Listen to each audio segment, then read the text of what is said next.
IPL 2026లో 4 trade rumours అయితే బాగా వినిపిస్తున్నాయి. అండ్ ఈ 4 ట్రేడ్ రూమర్స్ కూడా 99.99% నిజమయ్యే ఛాన్సెస్ ఉన్నాయి. నెంబర్ 1 తిలక్ వర్మ ముంబై ఇండియన్స్ నుంచి ఆర్సీబీకి కానీ అండ్ ఎస్ఆర్హెచ్కి కానీ వెళ్ళే ఛాన్సెస్ ఎక్కువగా ఉన్నాయి.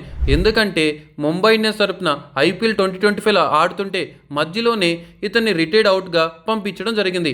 ఆ తర్వాత బాగా హర్ట్ అయ్యాడు అండ్ పాకిస్తాన్పై తనేంటో ప్రూవ్ చేసుకున్నాడు ఫైనల్స్లో. సో తిలక్ వర్మ కోసం గట్టిగానే వేట జరుగుతుంది ఆర్సీబీ అండ్ ఎస్ఆర్హెచ్ నుంచి.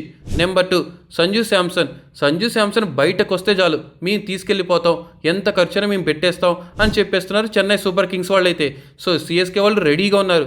నెంబర్ 3 కేఎల్ రాహుల్ డీసీ నుంచి కేకేఆర్కి వెళ్ళే ఛాన్సెస్ ఉన్నాయి. ఎందుకంటే కేకేఆర్ కోచ్ అయిన డ్రెవెన్ బ్రావో సిద్ధంగా ఉన్నాడంట ఒక wicket keeper cum player come and అలాగే అద్దరగొట్టే క్యాప్టెన్ కావాలని. సో ఇంతకంటే ఇంకెవరు ఉంటారు, కేఎల్ రాహుల్ కోసం చూస్తున్నారంట. And number 4 Venkatesh Iyer KKR నుంచి ఆర్సీబీకి వెళ్ళే ఛాన్సెస్ ఎక్కువగా ఉన్నాయి. ఎందుకో తెలియదు కానీ లిటరల్లీ దారుణంగా వెయిట్ చేస్తున్నారు ఈ వెంకటేష్ అయ్యర్ కోసం ఆర్సీబీ వాళ్ళు అయితే.